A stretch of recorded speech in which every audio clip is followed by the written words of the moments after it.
I'm Amanda, 28 years old, and I've always believed family bonds were unbreakable. My successful graphic design career gave me confidence, but nothing prepared me for the humiliation when my sister Rachel's husband, Marcus, introduced me as her weird cousin at their family gathering. I stood frozen, the words stinging like ice against my skin. But everything changed when his father heard my last name, Sullivan, and his face transformed from polite disinterest to shocked recognition. The past my father never discussed was suddenly standing right in front of me. If you're watching this right now, hit that like button and subscribe, and let me know where you're watching from. Trust me, some family secrets can't stay buried forever, and what happened next changed all our lives. Growing up, Rachel and I were inseparable.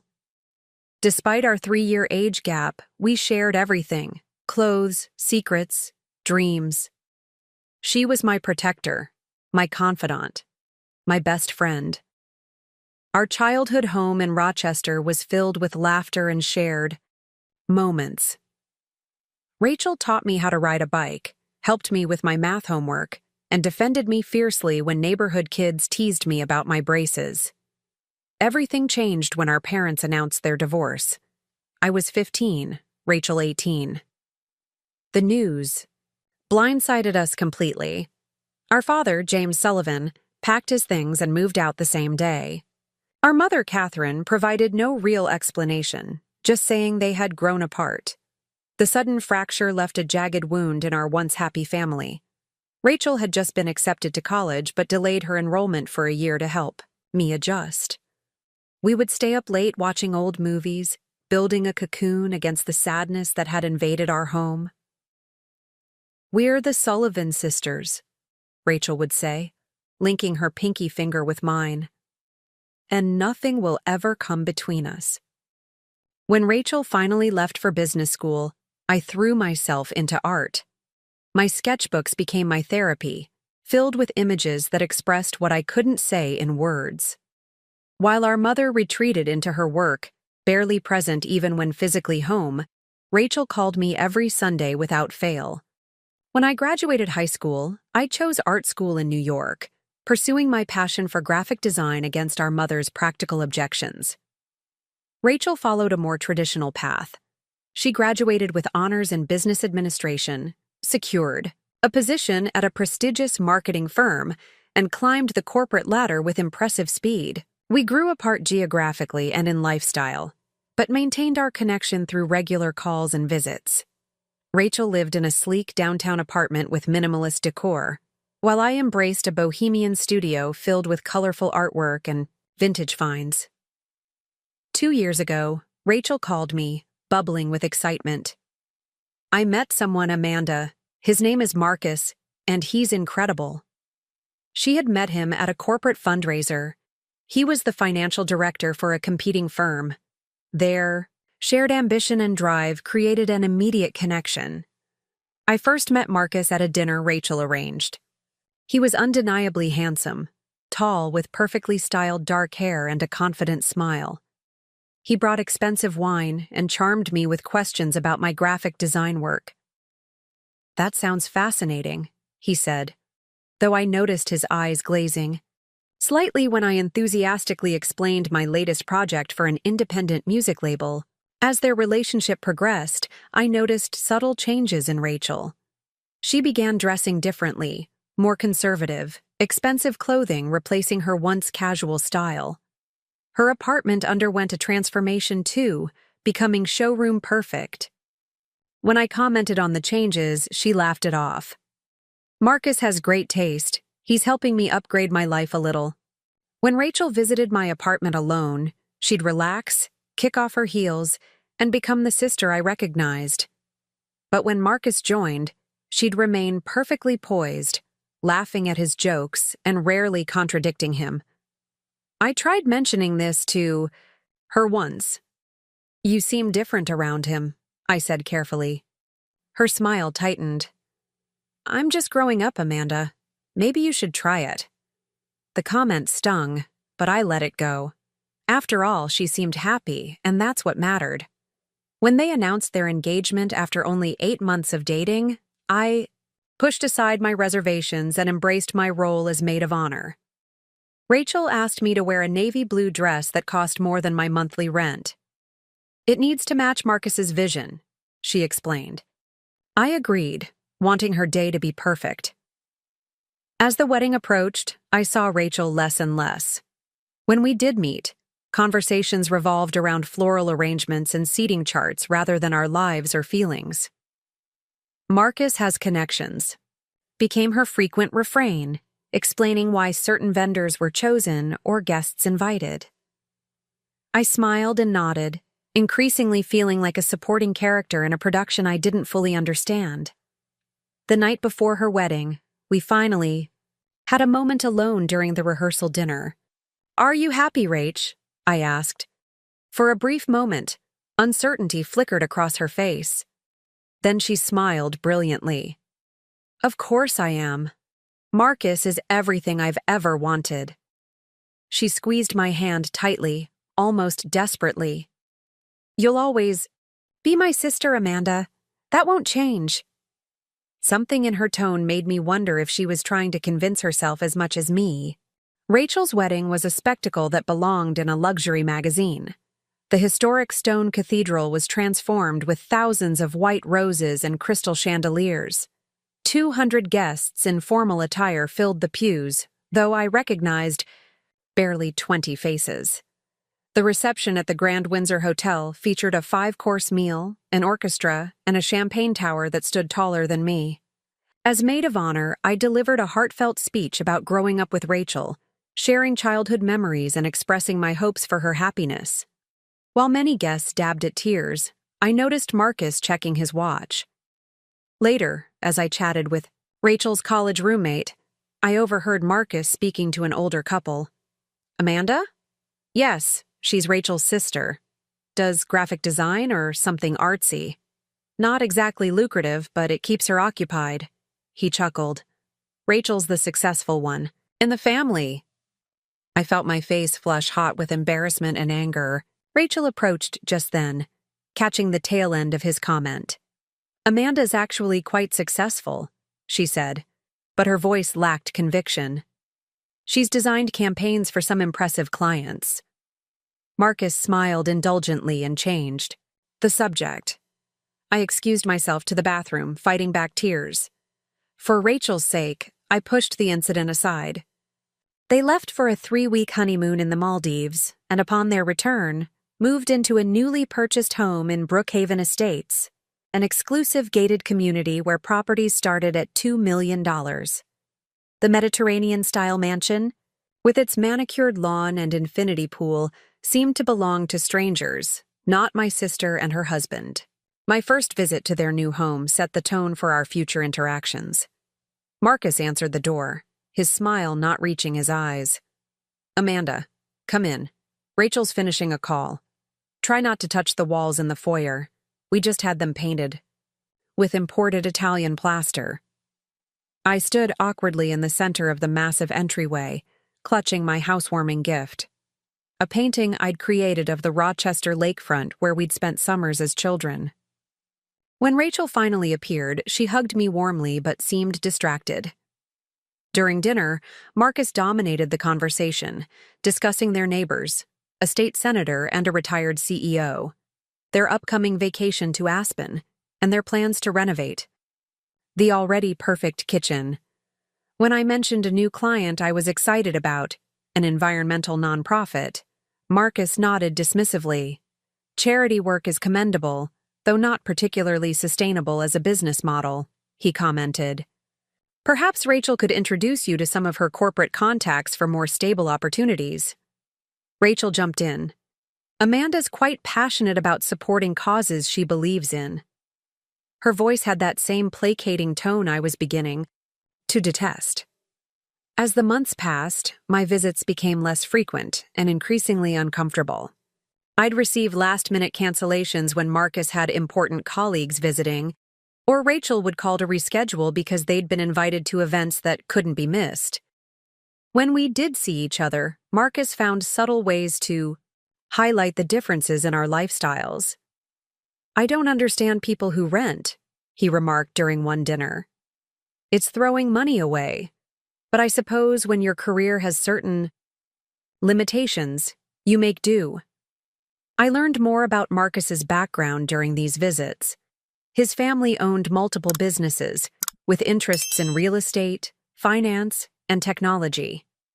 His father, William Pierce, was somewhat of a legend in business circles, a self-made man who had transformed a small investment firm into a financial empire.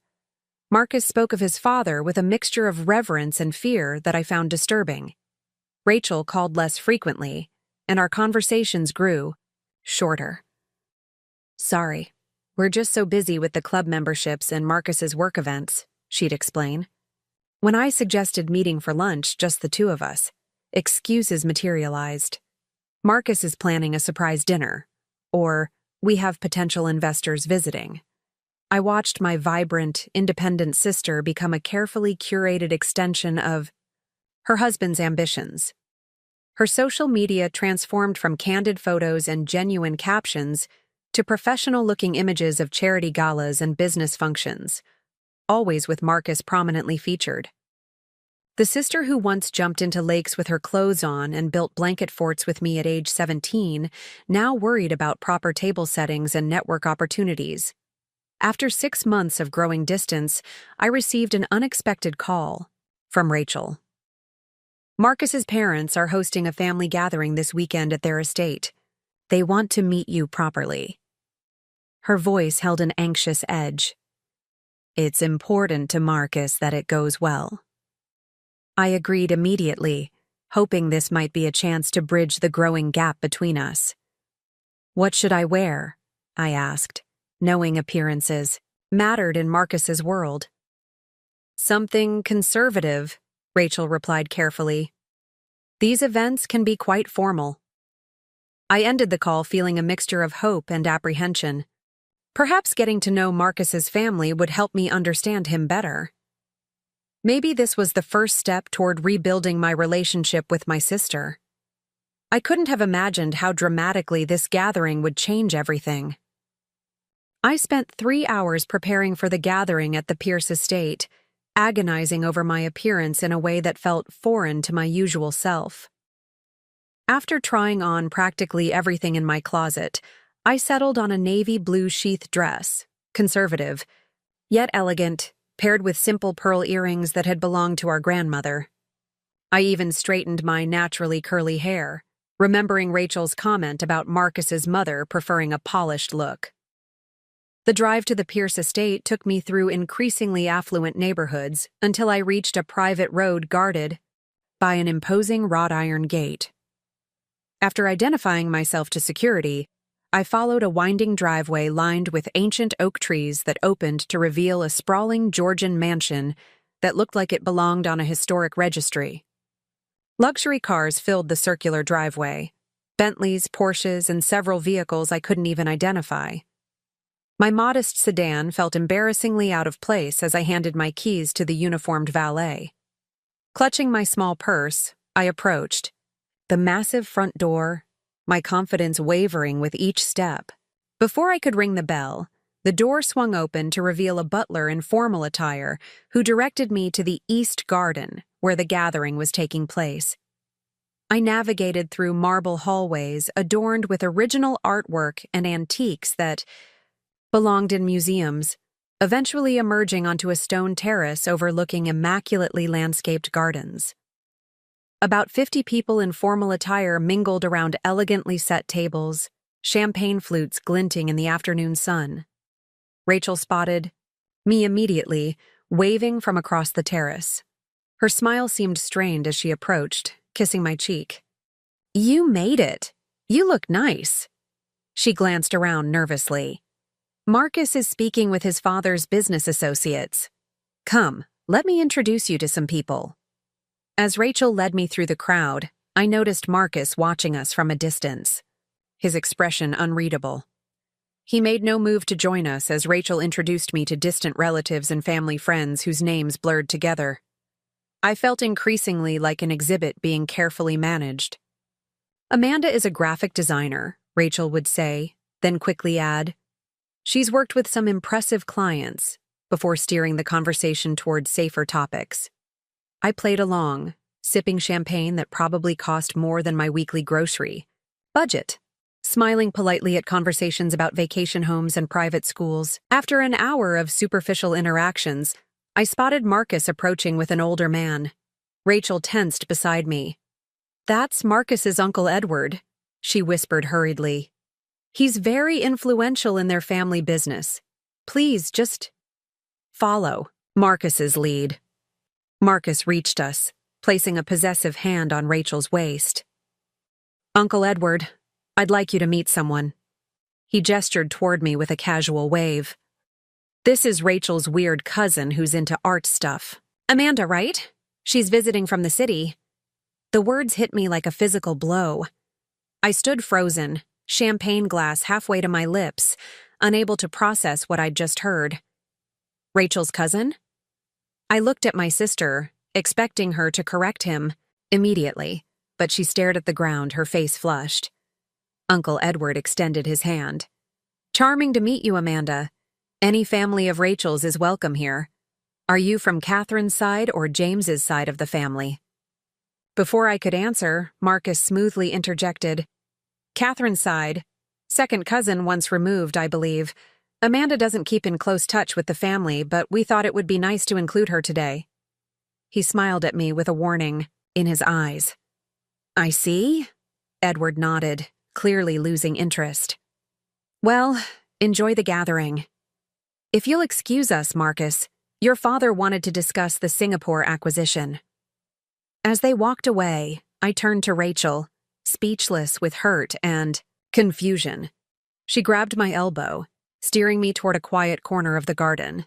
"I can explain," she whispered urgently. "Explain what?" I hissed. "Why your husband just introduced me as your cousin. Why you stood there and said nothing." Rachel's eyes filled with tears. "Please, not here. Can we just get through today? I promise I'll explain everything later." "No." I pulled my arm free. "I want to know what's happening right now. I'm your sister, Rachel. Your sister." Her tears spilled over. "Marcus told his family I don't have siblings," she confessed, her voice barely audible. "He said it would make me more compatible with their family structure.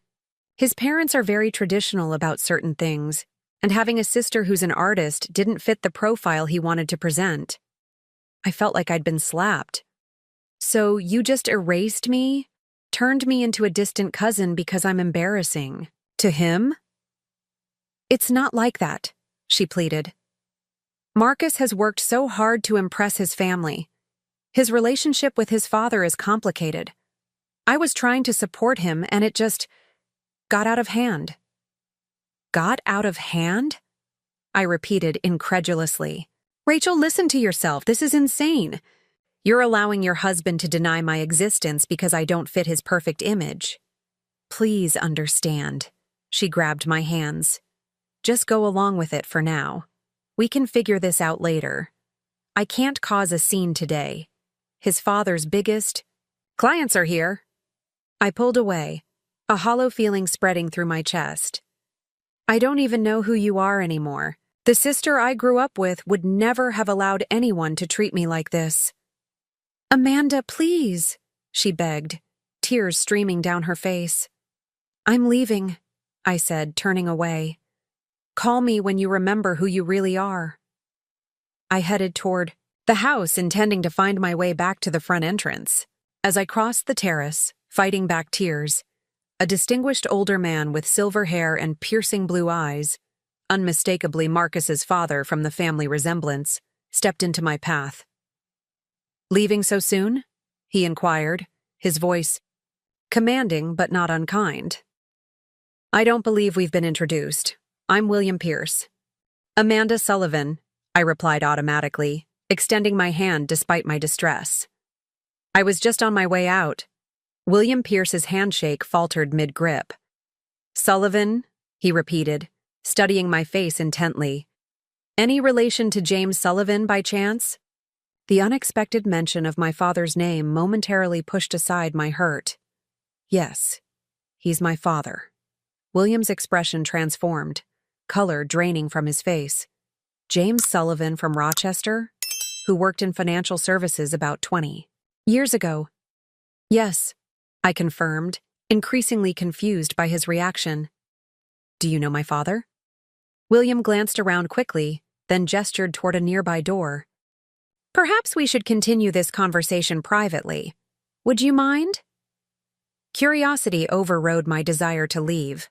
I followed him into what appeared to be a wood-paneled study, with leather-bound books lining the walls and a massive desk dominating the space. William closed the door behind us. I apologize for the abruptness, he said, his commanding presence suddenly subdued. Your name caught me off guard. James Sullivan and I were business partners many years ago. Business partners? I repeated, stunned. My father had never mentioned any connection to the Pierce family. I don't understand. William moved to a cabinet, pouring himself a glass of amber liquid. Would you care for a drink? I suspect you might need one for this conversation. I declined with a shake of my head, too bewildered to maintain social niceties. My father never mentioned knowing you. A bitter smile crossed William's face. No, I don't imagine he would have. He took a long sip before continuing. James and I founded Pierce & Sullivan Financial Services in 1998. We were quite successful initially, two young men with big ambitions and complementary skills. My mind reeled. My father had worked as a middle management accountant for as long as I could remember, never mentioning founding a company or a partnership. What happened? I asked, suddenly connecting this revelation to my parents' divorce and my father's subsequent withdrawal. William's face grew grave. James discovered financial irregularities in our company accounts, significant discrepancies that implicated me in fraud and embezzlement. I sank into a nearby chair, unprepared for this revelation. You stole money? Yes, William admitted, surprising me with his candor. I made some poor investments personally and began using company funds to cover my losses. James discovered it during a routine audit and confronted me privately. William paced the room, seemingly lost in recollection. I panicked. I had political connections, influential friends. Instead of admitting guilt, I used those connections to turn the accusations back on James. I falsified documents, bribed officials, and created a paper trail that made it appear James was the guilty party.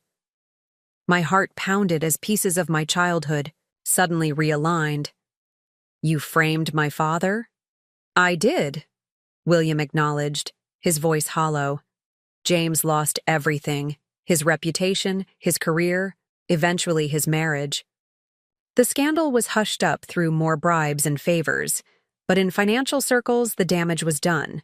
No reputable firm would hire him. I thought of my father's sudden departure from our home, his subsequent struggle with depression, the modest apartment he'd moved into, the accounting jobs he'd taken far below his qualifications. All this time, I'd never known the real reason behind our family's collapse. Why are you telling me this now? I demanded, anger building within me. Because meeting you, James Sullivan's daughter, feels like fate's way of demanding accountability, William replied. I've carried this guilt for 20 years, building my empire on the ruins of your father's career. Seeing you here, in my home, introduced as a cousin by my son. He trailed off, shaking his head. The door suddenly opened, and Marcus appeared, his expression darkening as he took in the scene. Father? Everyone's wondering where you've gone. The Whitmores are asking about... He stopped abruptly, seeing me. Amanda, I thought you were leaving. She's James Sullivan's daughter, William stated flatly. Marcus's face paled. Sullivan? As in my former business partner whom I destroyed, William finished. The man whose reputation and life I ruined to save myself. Rachel appeared behind Marcus, confusion evident on her tear-stained face. What's going on? Amanda, I thought you left. William turned to his son with cold fury. Would you care to explain why you introduced James Sullivan's daughter as Rachel's weird cousin today? Or perhaps why you've told everyone Rachel has no siblings? Marcus's composure cracked. I had no idea she was connected to that Sullivan. He stammered. How was I supposed to know? Know what? Rachel demanded, looking between them. Will someone please explain what's happening? I stood, finding strength in the truth finally coming to light. Your father-in-law and my father were business partners 20 years ago, I told Rachel. When my father discovered William was embezzling funds, William framed him for the crime instead. That's why our father lost everything. That's why our parents divorced. That's the real reason behind everything that happened to our family. Rachel's hand flew to her mouth, her eyes wide with shock. Is this true? She asked William. Every word, he confirmed grimly. I destroyed James Sullivan to save myself. It's the greatest regret of my life, though I've never had the courage to make amends.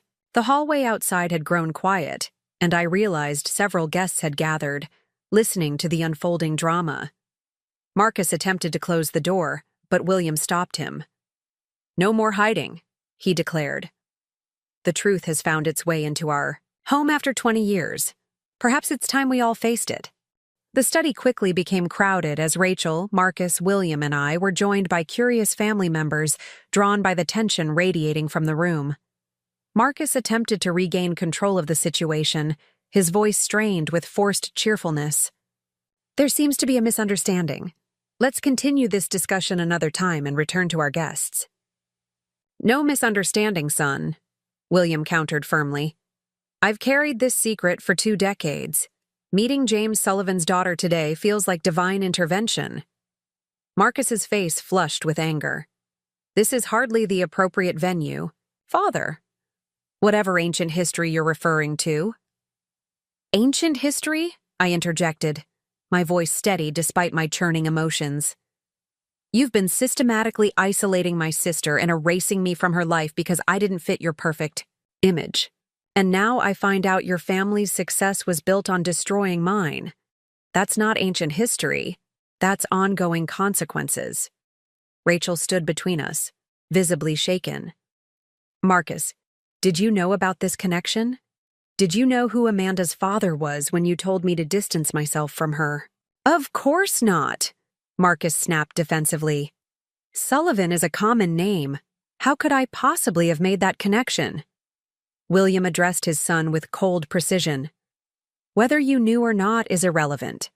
What matters is that you deliberately misrepresented Rachel's family to ours, going so far as to introduce her sister as a distant cousin today. That requires an explanation and an apology. Marcus straightened his tie, struggling to maintain his composure as more family members gathered in the doorway. I was simplifying Rachel's background to align with our family values. Having a sister who lives a bohemian lifestyle could have complicated things unnecessarily. Apologize to Amanda, William demanded. Now. Marcus turned to me with a tight smile that didn't reach his eyes. I apologize if my introduction caused any offense. It was merely a misunderstanding. A misunderstanding? Rachel repeated incredulously. You've been telling me for months to limit my contact with Amanda. You criticized her career, her apartment, even her friends. You called her a liability to our social standing. That wasn't a misunderstanding. It was deliberate. I glanced at my sister with newfound respect as she continued, her voice growing stronger. You told me your parents valued family image above everything. You said they wouldn't approve of Amanda's artistic lifestyle. You made me believe I was protecting our relationship by distancing myself from my own sister. Marcus's Uncle Edward stepped forward from the gathered crowd. Is this true, Marcus? Because your father and I have never expressed any such sentiment. We've always valued genuine family connections over appearances. Backed into a corner, Marcus's facade finally cracked. You don't understand the pressure I've been under. Father's legacy is impossible to live up to. Everything has to be perfect. Rachel's background needed polishing to fit with our family's standing. I pulled out my phone, my hands shaking with purpose. "I'm calling my father," I announced. "He deserves to know what's happening here." William nodded solemnly. "You're right. It's long overdue." I stepped into a corner, dialing my father's number. When he answered, his voice brought tears to my eyes. A voice that had once been confident and strong, now perpetually tinged with weariness. "Dad," I said, my voice breaking. "I'm at the Pierce estate. I'm with William Pierce right now. He told me everything about your partnership, about what really happened." A long silence followed, then my father's voice, barely audible. "Amanda, why are you there?" "Rachel married William's son," I explained quickly. "Dad, William has admitted what he did to you. He's admitted it in front of his entire family." Another pause, then a shaky breath. "After all these years, I never thought—" "Will you speak with him?" I asked gently. After a moment's hesitation, my father agreed. I passed the phone to William, who accepted it with a grim expression. "James," he began, his voice thick with emotion. "There are no words that can adequately express my remorse for what I did to you. I destroyed your life to save my own, and I've lived with that knowledge every day since." The room fell silent as William listened to my father's response, nodding occasionally, his face etched with shame. After several minutes, he handed the phone back to me. "He wants to speak with you," William said quietly. I stepped out onto the terrace for privacy. My father's voice was unsteady but resolute. "Everything William said is true, Amanda. He framed me when I discovered his embezzlement. I lost everything, my reputation, my career prospects, eventually your mother. The stress and shame were too much for our marriage." "Why didn't you ever tell us?" I asked, tears flowing freely now. "What good would it have done?" he replied sadly. "I had no proof, no way to clear my name. I thought it better that you and Rachel believe I was simply a failed businessman rather than a victim of fraud who couldn't defend himself." "Dad, William seems genuinely remorseful. He admitted everything in front of his entire family."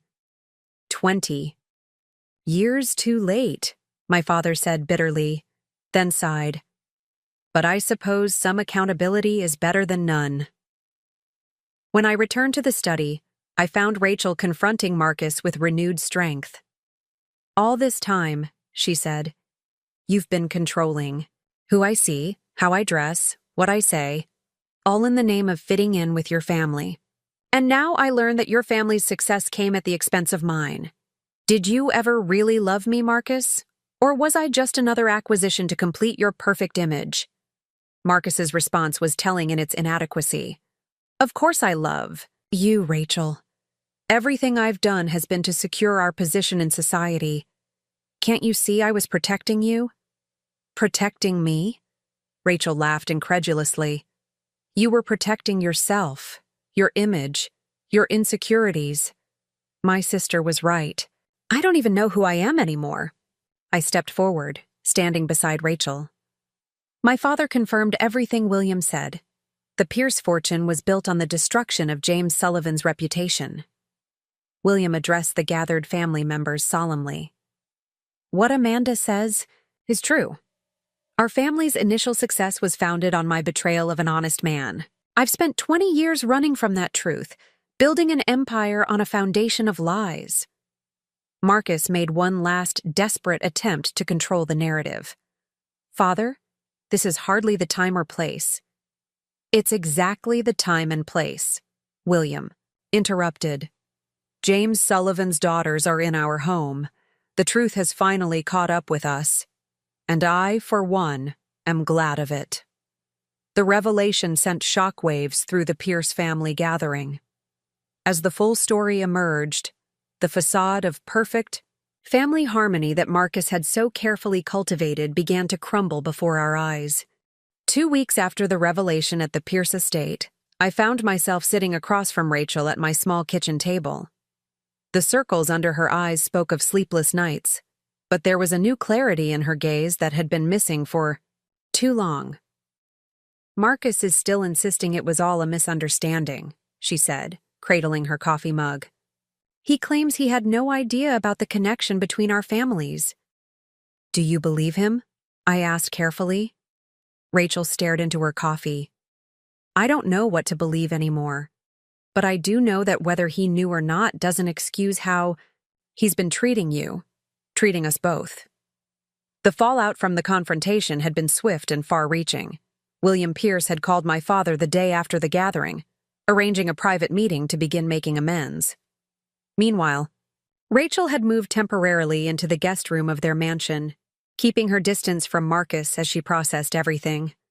"Dad called me yesterday," I told her. "He said Williams offered financial restitution, a significant sum plus interest for all these years. Dad's considering it, but says money can't restore 20 years of his life." "He's right," Rachel I agreed softly. "No amount can make up for what happened to our family." The following weekend, William organized a dinner at a neutral location, a private room at an upscale restaurant downtown. My father agreed to attend, as did Rachel, and Marcus came as well, though his presence was clearly unwelcome. The tension was palpable as my father and William faced each other across the table, two men whose lives had been irrevocably intertwined through betrayal and its aftermath.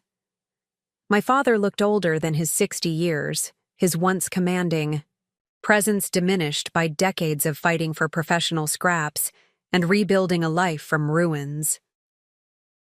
"I've brought documentation," I announced, placing a folder on the table.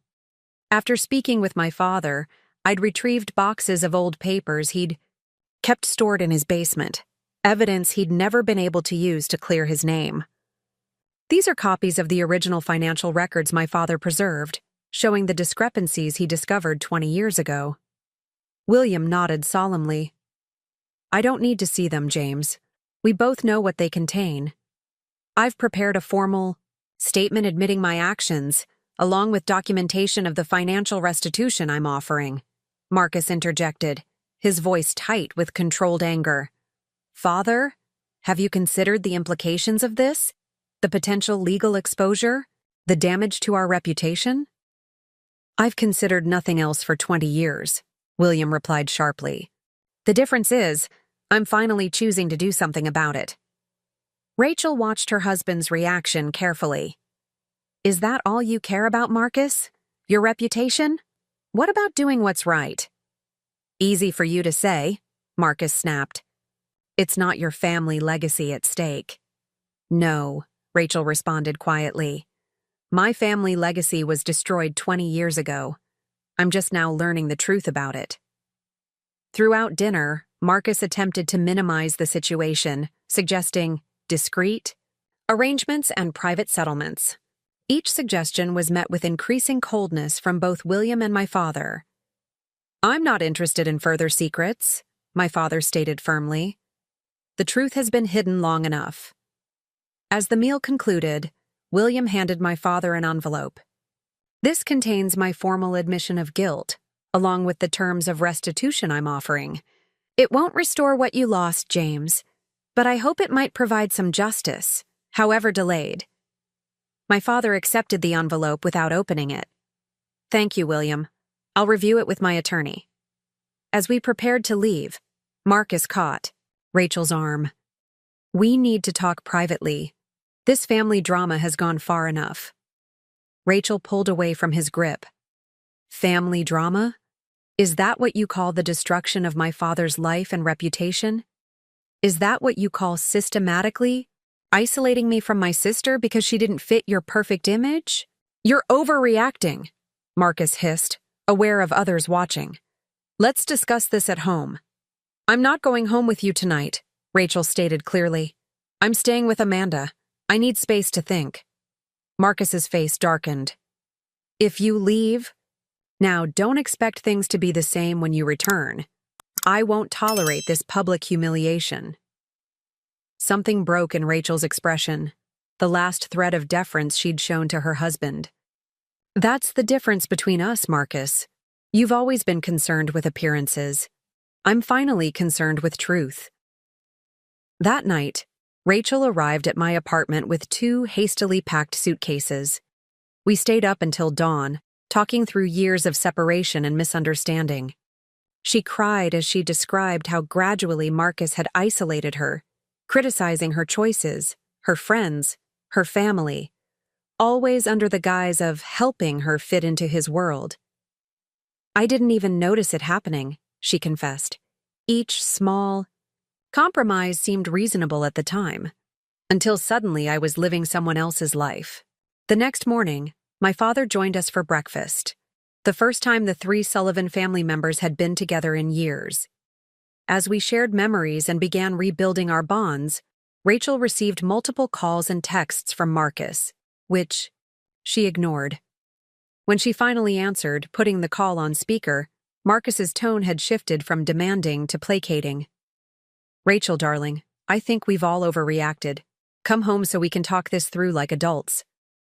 "I am talking like an adult," Rachel replied steadily. "I'm with my family, my real family, and I'm not coming home right now." "This is about your sister poisoning you against me," Marcus accused, "and your father's ancient grudge against my family." "No, Marcus.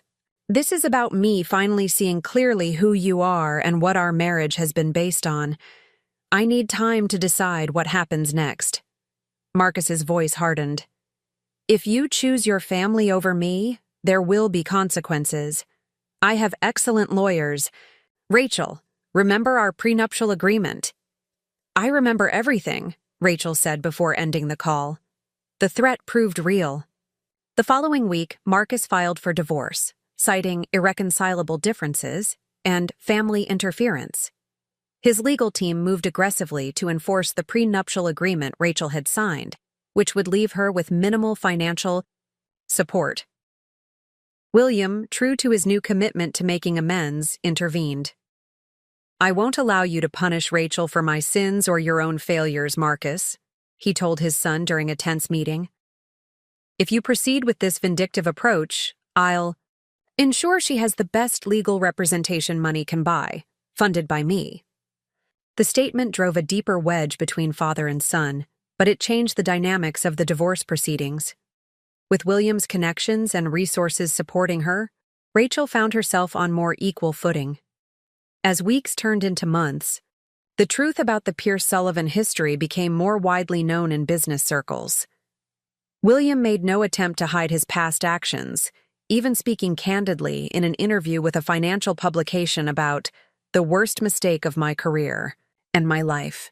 The Pierce family business weathered the storm, though Marcus's standing within the company and social circles diminished considerably. Rachel moved permanently into my spare bedroom, rediscovering parts of herself that had been suppressed during her marriage. I watched my sister emerge from Marcus's shadow, her natural confidence and warmth returning as she began planning her future on her own terms. "I'm thinking of starting my own marketing consultancy," she told me one evening as we shared takeout on my small balcony. "Focusing on small businesses and nonprofits, the clients Marcus always dismissed as not worth our time." "You'd be amazing at that," I encouraged her. "And I know a graphic designer who might help with branding." Rachel laughed, a genuine, unguarded sound I hadn't heard in years. "I was hoping you might say that. The Sullivan sisters taking on the business world our way." For the first time since that fateful family gathering, I felt hope blooming, not just for my relationship with Rachel, but for our entire family's healing. 6 months after the confrontation at the Pierce estate, the world looked dramatically different for the Sullivan family. My father, with William's public acknowledgement of the truth and the substantial financial settlement, finally had his name cleared. After 20 years of living under a cloud of implied guilt, the validation brought him a peace I hadn't seen since childhood. "I never thought I'd see this day," he told me over dinner at his apartment, which he was now planning to leave for, "a more comfortable home." Not the money, though that helps, but having the truth acknowledged. having people know I wasn't the man they thought I was. The settlement allowed him to retire early from the unfulfilling accounting job he'd been forced to accept after the scandal. He'd begun volunteering with a financial literacy program for low-income communities, finding purpose in helping others navigate financial challenges. William Pierce had made good on his promise of restitution, providing my father with a settlement that included the original company's value plus 20 years of projected growth, a sum that ensured his financial security for life. More importantly, William had publicly acknowledged his wrongdoing, clearing my father's professional reputation. Rachel's divorce from Marcus was finalized after months of negotiation. Despite Marcus's initial threats, William's intervention ensured Rachel received a fair settlement. She moved into her own apartment, a modest but stylish space that reflected her true personality rather than Marcus's curated image. With my guidance and support, Rachel launched Sullivan Marketing Solutions, focusing on small businesses and nonprofit organizations. Her experience at large corporate firms combined with a genuine passion for helping mission-driven organizations created an immediate niche for her services. Within months, she had a growing client list and had hired 2 employees. I never realized how much energy I was spending trying to be someone else, Rachel confessed, as we collaborated on a project. It's exhausting to constantly monitor your words, your appearance, your opinions. Being myself again feels like breathing after being underwater. My own graphic design business flourished unexpectedly from the connections made through this ordeal. William, in his efforts to make amends to our family, had introduced me to several legitimate business contacts. Unlike Marcus's dismissive attitude toward my artsy career, these connections respected my work on its merits, leading to several significant contracts. The most surprising development came when William suggested a family dinner, not at the Pierce estate, but at a neutral restaurant that would include both families. My father hesitated initially but ultimately agreed. Holding on to anger serves no purpose now, he reasoned. William has acknowledged the truth and made what amends he can. The rest is just living forward. The dinner was understandably awkward at first. William and my father, once young business partners with bright futures, now sat across from each other as men whose lives had taken radically different paths because of one terrible decision. William's wife, Eleanor, seemed genuinely distressed upon meeting my father, having believed for years that her family's wealth had come through entirely legitimate means. I had no idea, she told my father quietly. I should have questioned more, looked deeper. I'm truly sorry for what my husband's actions cost your family. Marcus declined to attend, unsurprising given his continued resentment toward Rachel and our family. According to William, Marcus had been removed from his executive position in the family business and given a less prominent role, a consequence of his behavior toward Rachel and his handling of the family crisis. As the evening progressed, conversation gradually eased. We didn't pretend the past hadn't happened, but we acknowledged that healing could begin. William spoke openly about his regret and the weight he'd carried for 20 years. I built an empire on a terrible lie, he admitted.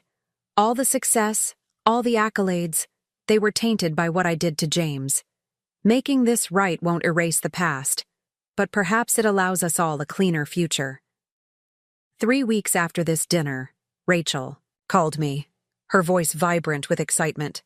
Amanda, you won't believe who I met at the Chamber of Commerce event. Tell me. I smiled, recognizing the lift in her voice that had been absent during her marriage. His name is Daniel. He runs an educational technology startup. We talked for hours about everything: books, travel, family. He asked me to dinner. Tomorrow. She paused. I said yes. That's wonderful, Rach, I replied genuinely. Just promise you'll take it slow. Get to know who you are on your own first. I already promised myself that, she assured me. This is different. I feel like myself with him, not someone I'm trying to become to please someone else. A month later, I had an unexpected encounter of my own. While getting coffee at my favorite local shop, I literally bumped into Marcus, spilling my latte across both our shoes. The shock of seeing him rendered me momentarily speechless. Marcus looked different, less polished, somehow smaller without his carefully cultivated aura of success. Recognition flashed in his eyes, followed immediately by discomfort. "Amanda," he acknowledged stiffly. "I didn't know you frequented this area." "I've been coming here for years," I replied, finding my voice. "You're the one who's out of your usual territory." He glanced around the modest coffee shop. "The company's downtown office is nearby. I've been reassigned." The awkward silence that followed spoke volumes about his fallen status within the Pierce Empire. I could have walked away, could have let the uncomfortable moment linger as small revenge for his treatment of me and my sister. Instead, I found myself speaking from an unexpected place of peace. "I hope you find what you're looking for, Marcus, whatever that might be." He seemed surprised by the lack of malice in my tone. "Rachel seems, well, from what I hear." "She is," I confirmed. "She's found her way back to herself." Marcus nodded slowly. "Perhaps that's for the best." He hesitated, then added, "For what it's worth, I didn't know about my father and yours. That part wasn't calculated." "But everything else was," I replied simply. He didn't deny it, and we parted without further conversation. Two people connected by circumstance and family, but walking very different paths. Later that month, my father invited William and Eleanor to his new home for dinner, a gesture of forgiveness that moved me deeply. Watching these two men, whose lives had been so dramatically altered by one fateful decision, sharing a meal, and cautiously rebuilding some form of relationship, taught me more about grace than any words could express. "Life's too short for permanent enemies," my father explained when I asked about his capacity for forgiveness.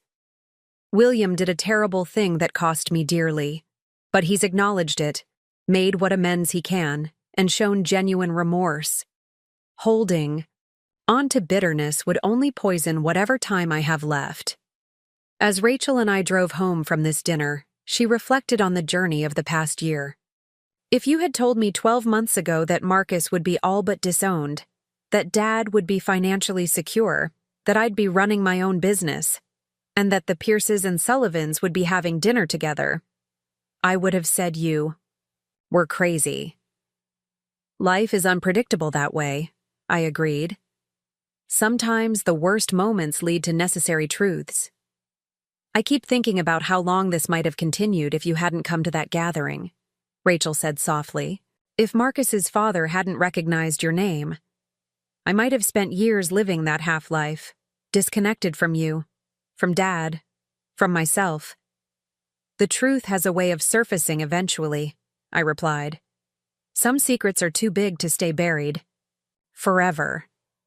In the year since that fateful family gathering, we had all been transformed.